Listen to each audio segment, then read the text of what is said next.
सोचिए, एक खूंखार अपराधी की आत्मा बदला लेने लौटती है, पर क्या हो अगर उसकी कहानी कुछ और ही हो। मौत भी मेरा कुछ नहीं बिगाड़ सकती। ये शब्द थे उस कुख्यात अपराधी निर्मल के, मरने से ठीक पहले। तो कहानी में आमने सामने हैं दो लोग, एक तरफ जांबाज अफसर शेखर और दूसरी तरफ खूंखार निर्मल। और फिर कानून और अपराध की इस जंग का अंत होता है गोलियों की आवाज के साथ।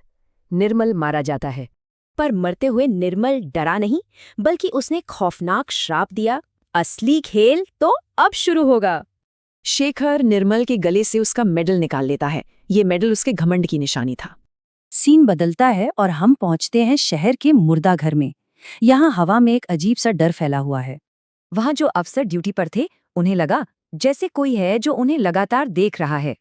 और तभी कुछ ऐसा हुआ जिसकी कल्पना भी नहीं की जा सकती थी। निर्मल की लाश हिलने लगी। अफसरों के होश उड़ गए। उन्हें समझ आ गया कि वो मुर्दा घर में अकेले नहीं हैं। ये सिर्फ शुरुआत थी। जल्द ही निर्मल की आत्मा एक के बाद एक लोगों पर कब्जा करने लगती है।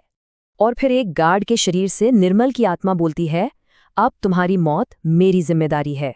शेखर को ये समझने में देर नहीं लगी कि इस आत्मा पर गोलियों का कोई असर नहीं होने वाला। तो अब शेखर क्या करे? उसने आत्मा से नहीं, बल्कि उसकी ताकत के सोर्स से लड़ने का फैसला किया।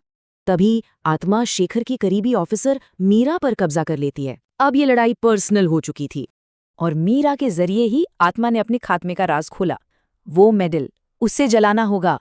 बस फिर क्या था? शेखर मेडल लेकर सीधा मुर्दा घर पहुंचता है इस कहानी को खत्म करने। पर जैसे ही शेखर मेडल को जलाने लगता है, आत्मा उसे रोकती है और एक नोट देती है।